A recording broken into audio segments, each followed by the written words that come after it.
nasonga mbele kama ifuatavyo. Kuna habari hapa na mimi nakamata gazeti la Habari Leo. Gazeti la Habari Leo, gwiji la habari Tanzania. Kuna habari nyingi, lakini ya kwanza kabisa ya kwanza nayo, mlinzi wa manispaa. Mlinzi wa manispaa afa kwa kujinyonga. Si unasikiliza, unaelewa, unanielewa? Mlinzi wa manispaa afa kwa kujinyonga. Sasa nisikilize vizuri. Alikuwa ni mlinzi wa wapi? Manispaa ipi? Ipo hivi. Huyu ni mlinzi wa halmashauri ya manispaa ya Mtwara Mikindani pale mkoani Mtwara, Shaziri. Ambaye na muda mwenyewe, ambaye huyu mlinzi alikuwa na umri wa miaka 43. Sawa, amejinyonga hadi kufa kwa kutumia chandarua cha kujikinga na mbu chumbani kwake, huku sababu ya kufanya hivyo bado haijulikana. Tukio hilo lilitokea majira ya saa 6 adhuhuri katika mtaa wa Ligula jana pale manispaa ya Mtwara Mikindani, baada ya majirani kuhisi harufu kali kwenye chumba alichokuwa amepanga. Mlinzi chumba alichokuwa amepanga kajinyongea mule na katumia chandarua. Habari ya kusikitisha hii. Sasa kamanda wa jeshi la polisi mkoa wa Mtwara CACP Isa Suleiman amethibitisha kutokea kwa tukio hilo na kuwaasa wa majirani kuwa na tabia ya kusalimiana. Yani nenda ukiamka asubuhi, nenda kwa jirani yako, jamani kwema? Mpo sawa? Zamani mbona tulikuwa tunafanya hivyo, sasa hivi tunashindwa nini? Sasa ubaya sasa hivi mtu mwingine ukienda kumgoa huyu naye mbona asubuhi tu kwenye nyumba za watu. Si kwa ubaya, tunataka tujuliane hali. Uenda mwenzangu na matatizo, uenda huwezi hata kunyanyuka, nikija kukujulia hali nitajua huyu ana matatizo, jamani. Tumsaidie. Sasa tupate kusikiliza mashuhuda na majirani wa aliyekuwa mlinzi huyu pale Mtwara.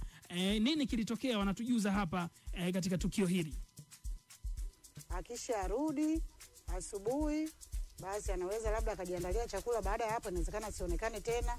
Kwa hiyo naona ndio maana imepelekea kuto kujua mapema, kwa sababu watu wakijua labda yupo kwenye shughuli zake za kawaida tu. Kuna feni leo karibia siku ya 4 na unguruma, tukashangaa hii feni mwenyewe ameondoka, feni ameacha oni. Baadaye nina harufu kali na hizi wanatoka. Nikamwambia wenzangu, tukaenda nyumba pili, tukazima ngazi, nikapanda juu. Nikaweka ngazi ndani, nikapanda juu, nikachungulia. Kuna kitu kimesimama na juu kuna kamba ya neti amefungia, imempita shingoni. Majirani walikuwa hawajamuona kwa siku kama 2 hivi 3, na wakawa wanasikia harufu mbaya kutoka chumbani kwake, wakapata wasiwasi kuna nini, wakaja wakatoa taarifa muda saa 6. Askari polisi walifika eneo la tukio na wakalazimika kuvunja mlango. Wakagundua kwamba Bwana Shazili ambaye ana umri wa miaka 43 alitunika kwa kutumia kamba ya chandarua kile cha kujifunika mbu. Wito kwa wananchi wenzangu, basi wawe na kawaida asubuhi ya kibinadamu, tunasema ujirani mwema, wakaweza kujuana hali, sababu huyu marehemu inaonekana amekufa karibuni siku 2 nyuma.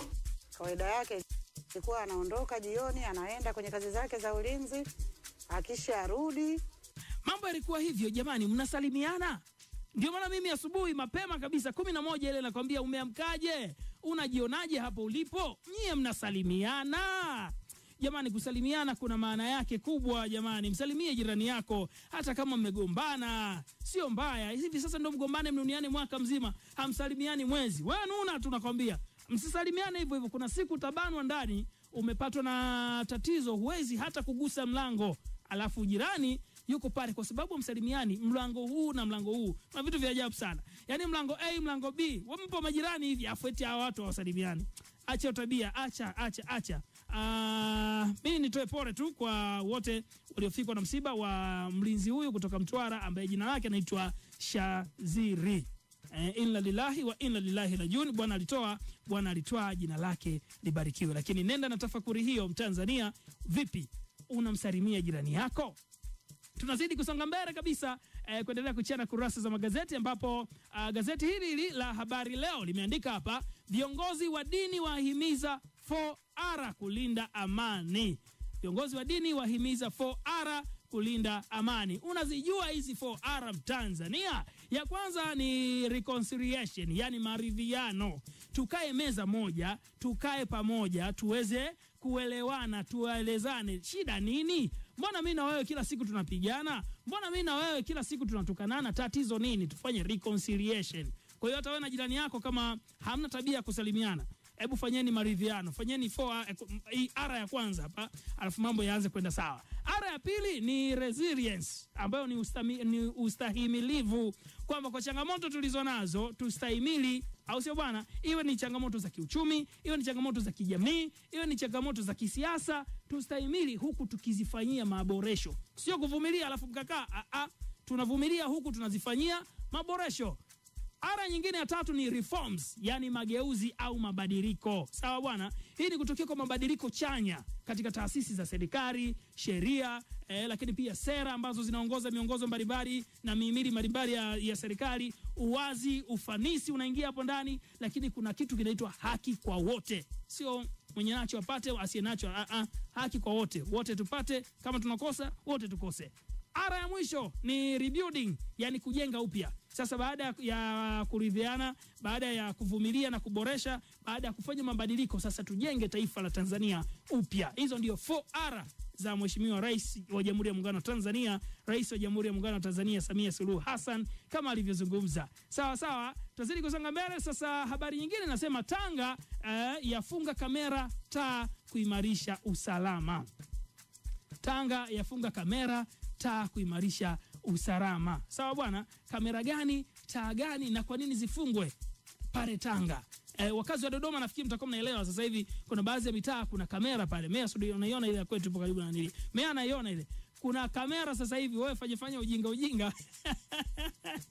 Lakini ufanye ujinga huo ukijua kuna kamera jamani. Sasa iko hivi, Halmashauri ya Jiji la Tanga imeanza kutekeleza mradi wa kufunga kamera za ulinzi na taa za barabarani kwa lengo la kuboresha usalama na mandhari ya jiji au mji, mandhari ya mji wa Tanga. Sasa kupitia mradi huo utakaotekelezwa katika mwaka wa fedha mwaka 2025-2026, jumla ya taa 600 na kamera 120. Kutakuwa na taa 600 za barabarani pale mji wa Tanga, lakini kamera 120, sawa bwana, zinatarajiwa kufungwa, huku utekelezaji wake ukiwa umefikia 28% hadi sasa. Unafikiri itakuwaje Tanga hiyo? Hebu tupate kusikia hapa kwa viongozi wa halmashauri husika wanatueleza nini kuhusiana na mji wa Tanga. Sasa yote hii tumeweka ili kuhakikisha kwamba mji wetu unakuwa salama. Sisi unaweza ukatuona tuna mpaka mmoja tu wa Kenya, kwa maana Mombasa. Lakini sisi tuna mipaka mingi kwa sababu bahari hii ni ya kimataifa. Watu wanaleta meli, watu wanaleta boti za uvuvi na kadhalika. Kwa hiyo huo mpaka nao unahitaji kuangaliwa. Kwa hiyo kwa kusaidiana na wenzetu wa bandari pia tunashirikiana nao. Tunapotaka kuweka kamera tunawaambia wapi tuweke. Na wao wanapotaka kupata hiyo taarifa ya kamera wanapewa access. Lakini tukasema kamera haitoshi peke yake. Lazima tuweke na taa mji. Mradi wa